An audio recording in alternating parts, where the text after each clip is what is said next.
آپ صلی اللہ علیہ وسلم نے اپنی بیٹی فاطمہ رضی اللہ تعالی عنہا کو فاقہ، تنگی، مشکل، پریشانی، غم، تکلیف یا کسی بھی مصیبت سے حالات سے نمٹنے کے لیے جو عمل بتایا، وہ عمل اللہ رب العزت کے صفات کا ایک خوبصورت دعا کا مجموعہ ہے۔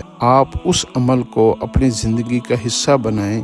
یہ آپ صلی اللہ علیہ وسلم نے اپنے خاندان کو انعام کے طور پر عطا فرمایا تھا، اور وہ دعا یہ ہے: یا اول الاولین، یا آخر الآخرین، یا ذا القوة المتین، یا راحم المساکین و یا ارحم الراحمین۔